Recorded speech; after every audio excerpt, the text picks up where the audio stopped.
Bienvenue, chers auditeurs. Alors, nous voilà arrivés en plein cœur de l'été, en août 1979. Un mois assez bouillonnant au Japon, culturellement parlant. Les magazines de manga, Shonen Jump par exemple, ils cartonnent, ça prépare le terrain pour des trucs comme Dr. Slump qui vont tout casser. Et puis côté musique, c'est l'explosion du city pop, hein, avec des artistes comme Tatsuro Yamashita, Maria Takeuchi, toute une ambiance. Mais alors, qu'est-ce qui se passe du côté des jeux d'arcade au Japon? Eh bien, là aussi, c'est une période assez folle, pleine d'effervescence, mais avec pas mal de défis aussi, j'ai l'impression. Ah oui, tout à fait. Le phénomène Space Invaders, bon, il est toujours absolument énorme, mais on sent quand même un léger tassement peut-être, hein. La grosse tendance du moment, c'est vraiment l'explosion des jeux sur table. Tu sais, ces bornes intégrées dans les tables des cafés. Ah oui, les tabletop. C'est ça. Et du coup, ça brouille un peu la frontière entre le café du coin et la salle d'arcade. Et ça commence à soulever des questions sociétales, notamment sur la délinquance juvénile, ce genre de choses. Et en parallèle, la lutte contre les copies, mais elle devient féroce, quoi. Ça pousse les fabricants originaux à innover sans cesse et à protéger leurs bébés. On note aussi, c'est vrai, une baisse d'intérêt pour les jeux de médailles, plus traditionnels, et quelques petites boîtes qui mettent la clé sous la porte, hein, dans ce marché hyper dynamique. D'accord. Alors si on commence par les gros acteurs, Taito, j'imagine qu'ils sont toujours leaders avec Space Invaders, hein. Oui, oui. Taito reste le maître incontesté grâce à Invaders, et justement, il lance Space Invaders partout. Partout, carrément? Exactement, et ils insistent là-dessus, hein. C'est pas juste un successeur ou une copie améliorée. Non, non, c'est une partout officielle. Et elle amène des nouveautés. Un ovni qui vient déposer des renforts ennemis. Ils ont corrigé le fameux bug du tir arc-en-ciel, tu sais, le petit glitch. Ah oui, le truc pour tricher un peu. Voilà, il y a de nouveaux types d'envahisseurs aussi. Et surtout, une grosse nouveauté pour l'époque, on peut entrer son nom ou ses initiales, quoi, pour les meilleurs scores. Ah, génial ça. Le début des high scores personnalisés. C'est ça, l'ancêtre du classement en ligne, si tu veux, pour laisser sa trace. Et pour lutter contre les copies, Taito étend ses licences de fabrication. 7 boîtes confirmées qui peuvent produire Space Invaders officiellement. Et pour montrer qu'ils ne font pas que du spatial, ils sortent aussi Field Goal, un jeu de foot américain. C'est malin comme stratégie, la partout officielle et le nom dans les scores.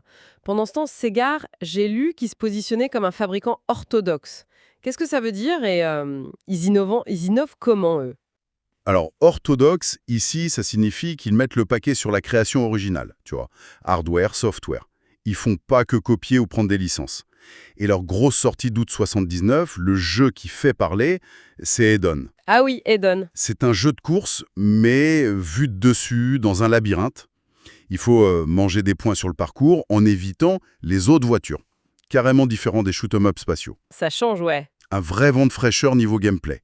Et pour protéger ça, ces gars, ils déploient une stratégie massive. Des accords de licence technologique avec 7 partenaires, dont Nintendo Leisure System d'ailleurs. Ah, Nintendo est déjà dans le coup. Oui, pour la fabrication. L'objectif, c'est de produire 30 000 bornes de head-on. L'idée, c'est vraiment d'inonder le marché avec l'original avant que les copieurs aient le temps de réagir. C'est assez agressif comme approche.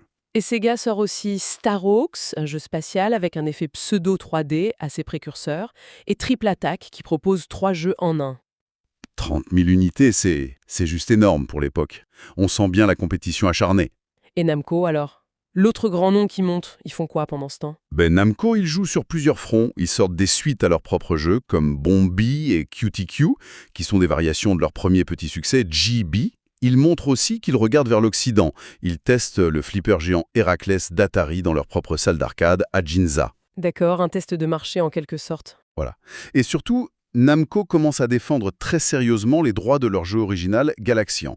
C'est un titre hyper important pour eux, et il est déjà la cible des copieurs, évidemment. Donc, Namco monte au créneau pour protéger sa propriété intellectuelle. C'est vraiment là qu'on voit démarrer les grandes batailles juridiques dans le jeu vidéo. On voit bien les stratégies qui se dessinent. Les suites officielles pour Taito, l'innovation gameplay et la production massive pour Sega, la défense juridique pour Namco. Et les autres acteurs, ils existent aussi? Ah oui, bien sûr, le marché est bouillonnant. IREM, par exemple, qui vient juste de changer de nom, avant c'était IBM Co, rien à voir avec l'autre IBM, augmente son capital et lance Space Stranger. Universal se lance aussi dans la course à l'espace avec Galaxy Wars. Et puis il y a une boîte, Shinyi Onion Kike, qu'on les connaîtra mieux plus tard sous le nom de SNK. SNK. D'accord. Exactement. Eh bien, SNK, il tente un truc original avec Yosaku. C'est un jeu avec un bûcheron. Ça change des vaisseaux spatiaux, hein. Un bûcheron. C'est inattendu. Oui, peut-être pour toucher un autre public, justement, avec cette histoire des jeux dans les cafés qui fait un peu débat.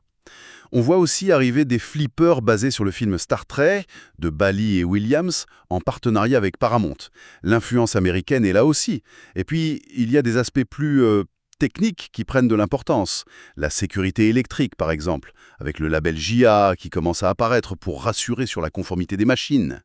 C'est nécessaire avec toutes ces bornes qui apparaissent partout.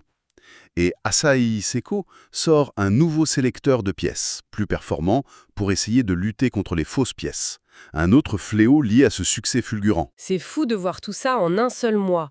L'innovation technique, les stratégies commerciales hyper agressives, les débuts de la propriété intellectuelle et déjà les questions sociales que ça soulève, l'intégration de ces jeux dans l'espace public. Exactement.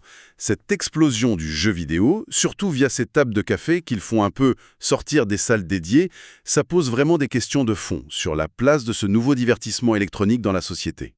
Tous ces débats sur l'accessibilité, l'addiction, l'impact sur les jeunes, ils commencent déjà à germer là, en cet été 1979 au Japon. Ça nous semble parfois très actuel, mais les racines sont là. Et ça nous laisse peut-être avec une question pour la suite, finalement, à quel point ces toutes premières réponses, que ce soit la gestion des copies, l'innovation comme moteur principal, ou même les premières crispations sociales, ont-elles forgé les bases de l'industrie et de notre rapport aux jeux vidéo aujourd'hui? C'est une question intéressante, non?